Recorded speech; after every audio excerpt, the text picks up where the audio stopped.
My friends, the mainstream media narrative is that Russian casualties are so high that the Russian army needs to desperately recruit thousands of foreigners from all over the world to fill in the gaps. These prisoners of war come from Cuba, Somalia, Nepal, India and Sierra Leone. They're foreign mercenaries recruited by the Russian army, now detained in Ukraine. German media Deutsche Welle is coping hard given the significant losses, aka an average of 913 soldiers a day. And of course, what is the solution? Foreigners in the service of Russians. How they strengthen the enemy. This Telegram channel even reported, due to severe shortages of troops, Russians started recruiting Sri Lankans. The orcs need more meat to the front.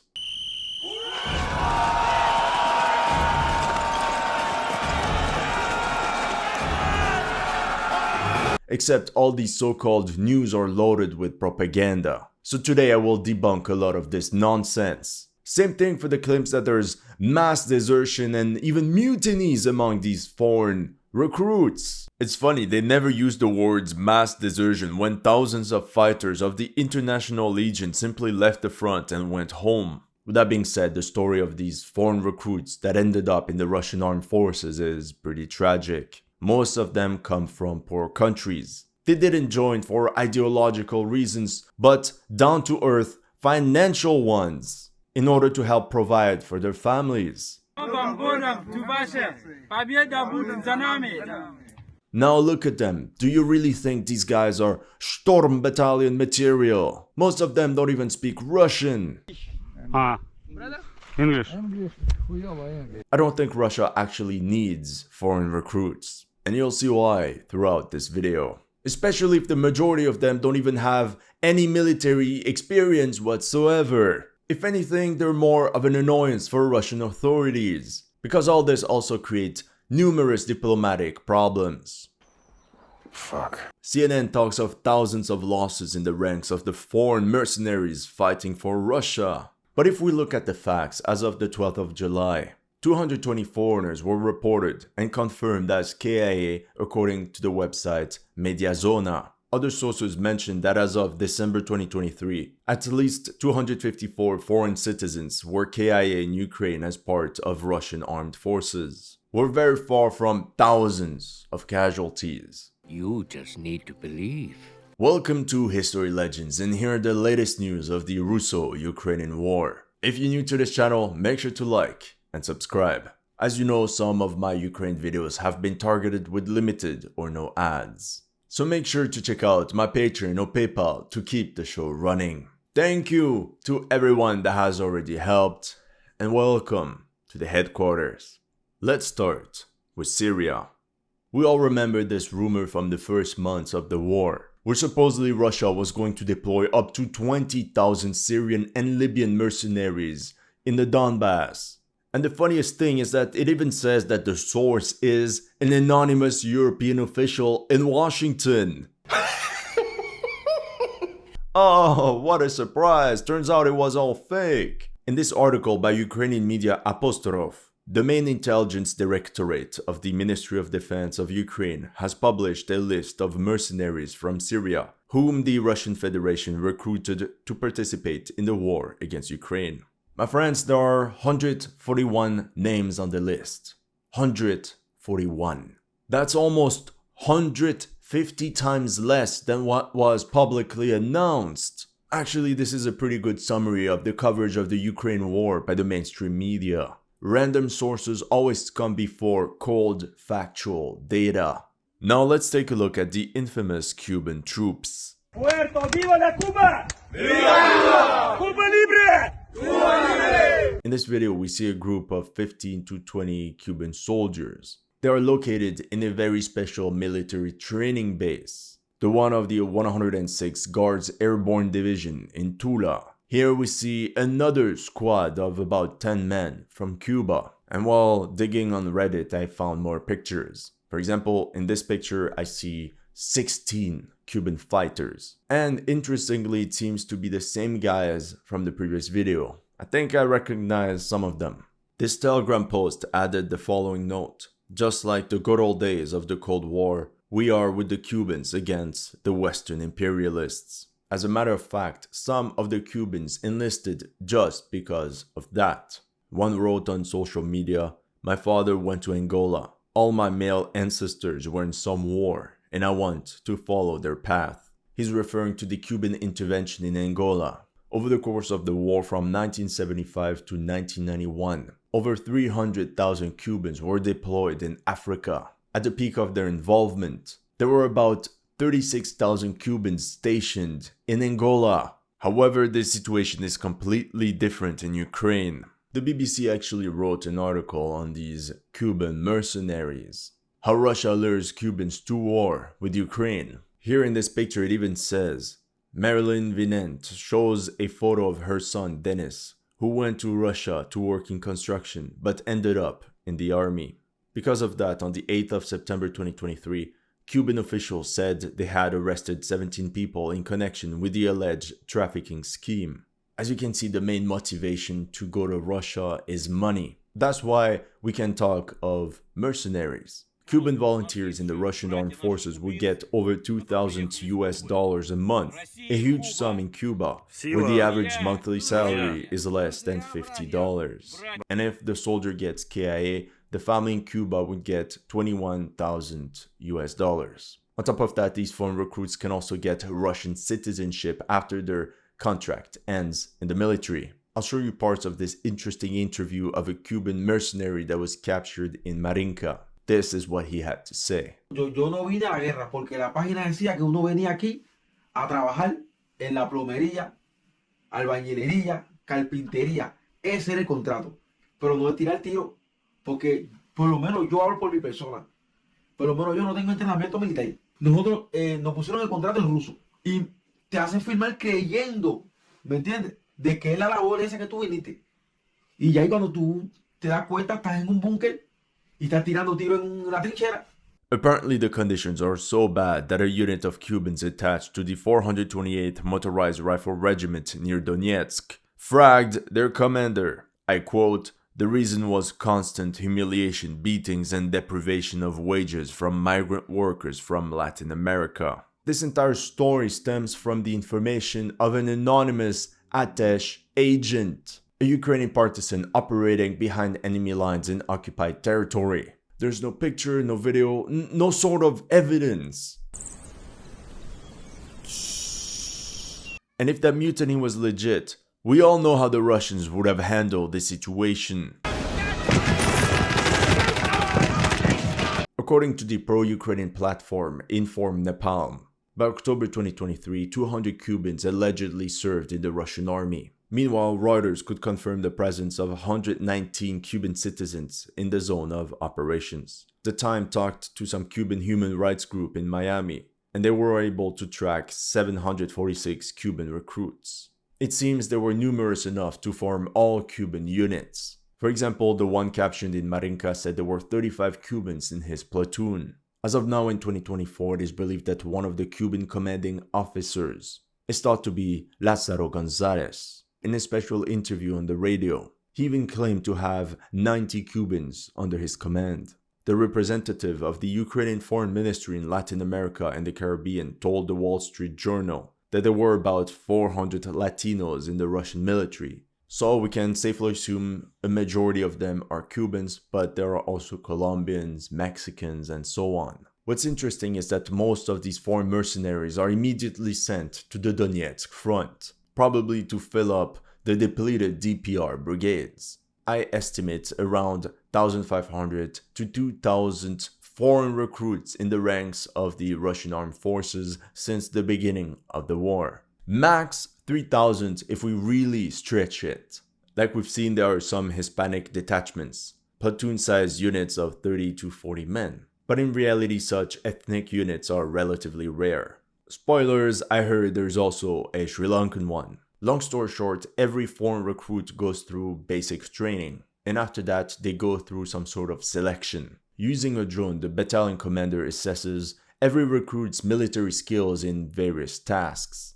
The ones that display the best skills join Storm units. The others are attached to various DPR brigades for support roles. Somewhere at the rear, like logistics, digging trenches, building drones, making coffee, I don't know. However, they will still be within a war zone and face enemy artillery fire and FPV drone strikes. Now my little birds told me there are also a good amount of recruits from former Soviet republics who have volunteered for the special military operation. From what I read, it's mostly citizens from Tajikistan and Uzbekistan specifically, and a few from Kazakhstan. Now, contrary to other foreign recruits, the benefit is that the majority of Central Asians speak Russian. For example, here you can see a Russian soldier from Tajikistan talking about his experience at the front. Meanwhile, the Ukrainians released this footage of 20-year-old Bunyod Jurayev from Tajikistan, who surrendered to them in November 2023. Some of these Central Asians joined the war early on, like 19-year-old Zikirulu Ganiev, who enlisted already in March 2022. Like all the others, he was immediately assigned to a unit of foreign volunteers in a brigade of the DPR. He got wounded by shrapnel around June 2023, but he said once he's back on his feet, he will return to the front. There are two ways most of these Central Asian recruits ended up in the Russian military. Number one, recruitment occurs directly in their home country, via a Russian human resources company called Meros. Number two, recruits people from prisons, or that are in an illegal situation in the Russian Federation. In 2019, there were about 1.2 million Tajiks residing in Russia, plus an unknown amount of undocumented migrants.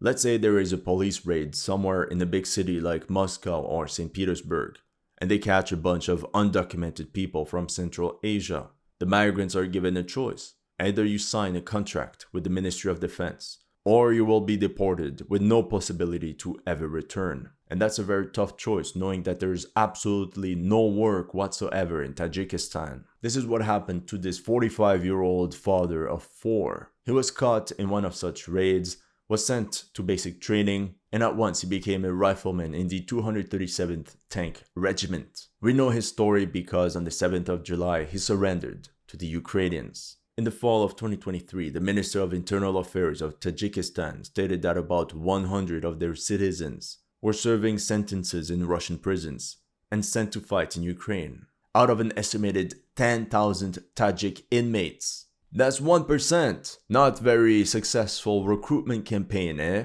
I mean, let's be honest, if the Russian government went full Soviet authoritarian, they would have already formed 2 divisions filled with Central Asian recruits. Ah, good old times.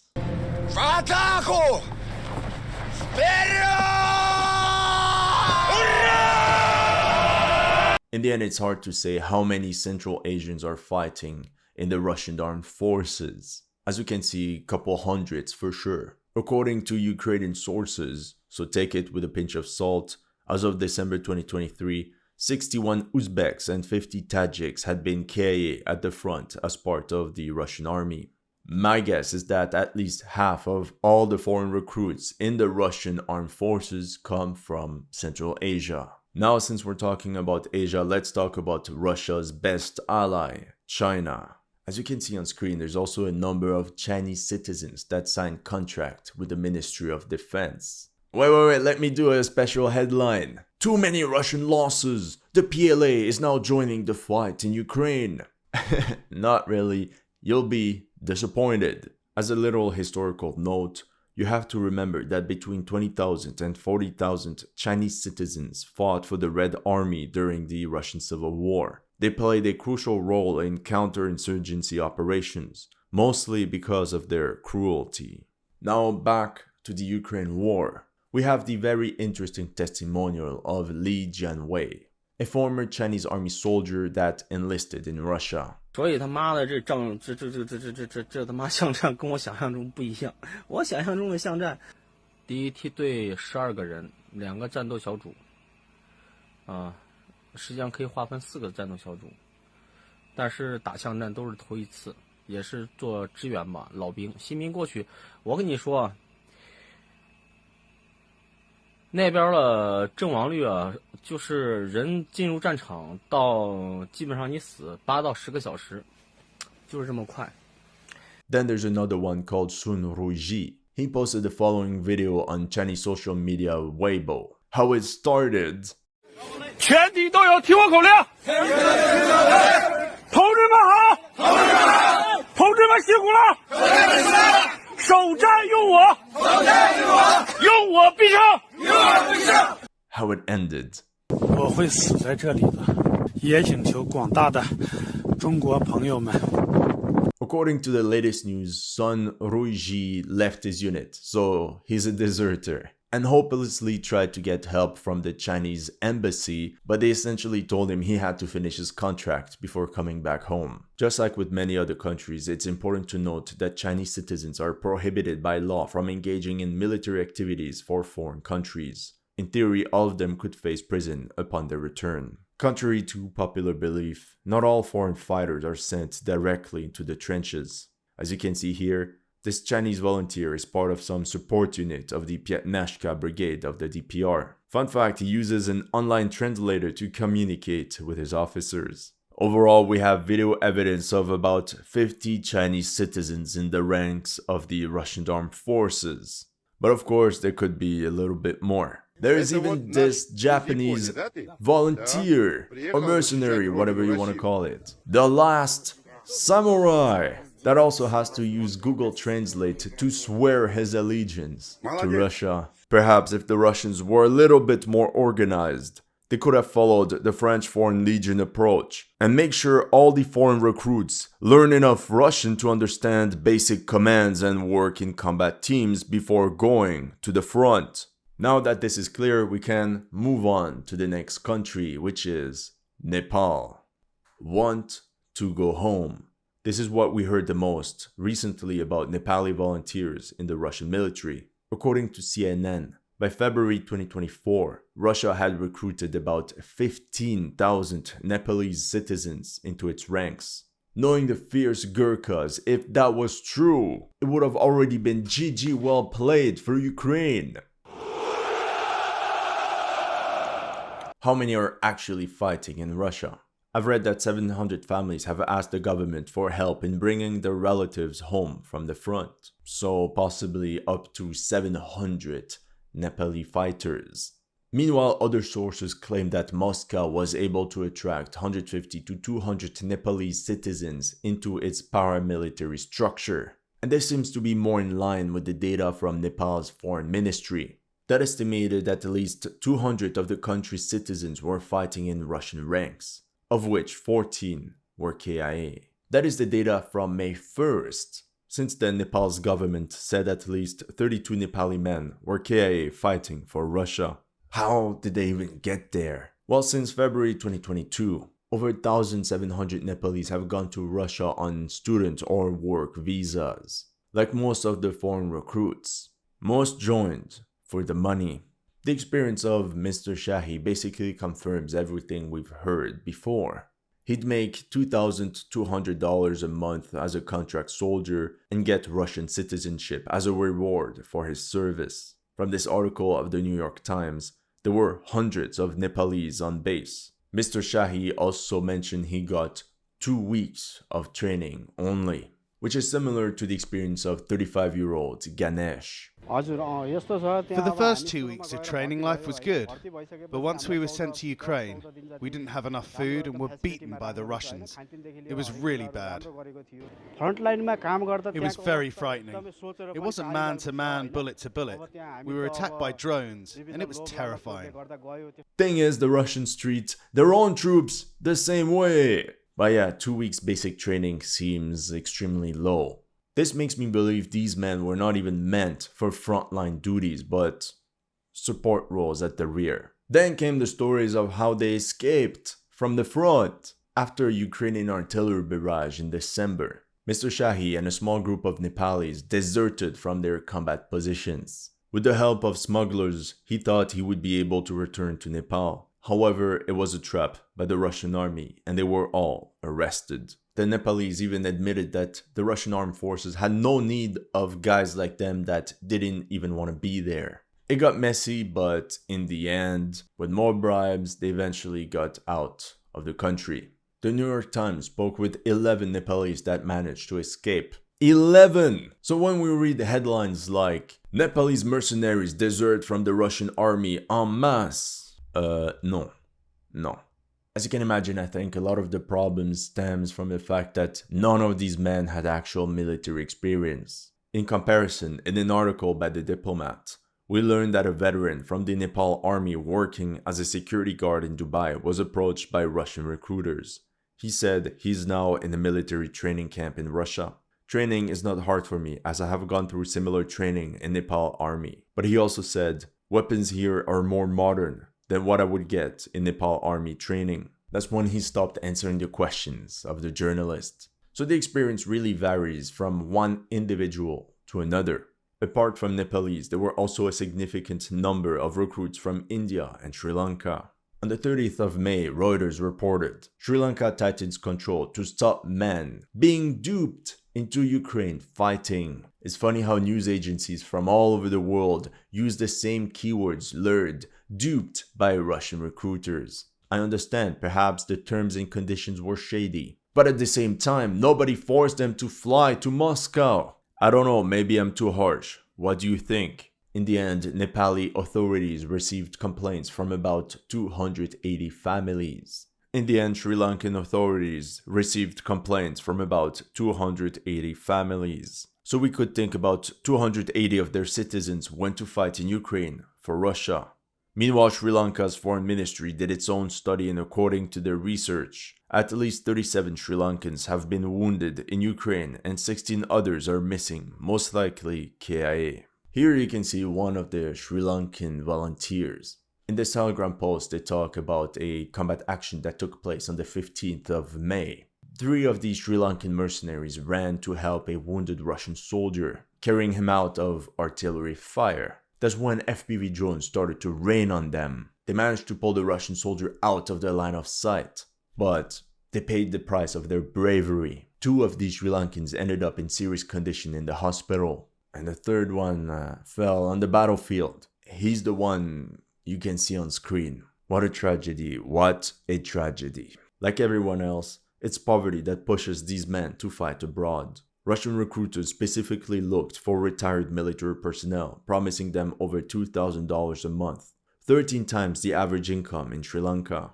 One of them spent 22 years in the commando regiment, but now as a 41-year-old, he was struggling to provide for his family. French media France 24 interviewed his wife. He left Sri Lanka in early April. In the end, she said she has no news from her husband since May 1st. At least 22 Sri Lankans who joined the Russian armed forces have managed to escape and return home. Of course, another mass desertion. Now let's take a look at India. There they speak of 50 families who have a relative that has been duped into the Ukraine war. Anyway, 50 recruits honestly is not that much, especially for a huge country like India. Honestly, I expected hundreds upon hundreds of recruits. I guess they can make more money in scammy call centers without risking their own skin.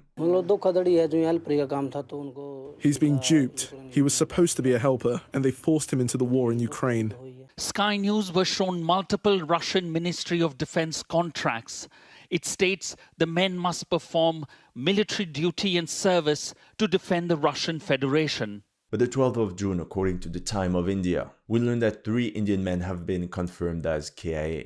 One was 23 years old, another was 30, and the last one was 31. Yet, according to the latest news, the total is now 4 Indians KIA in Ukraine. The 30-year-old one, Teshpal Singh, had hopes to join the Indian army or the police force, but that didn't work out. But he knew several fellow Indians from the northern states of Haryana and Punjab that had already enlisted, and that convinced him to do the same thing. That's how in January Amristar traveled to Russia and signed a contract with the Russian armed forces.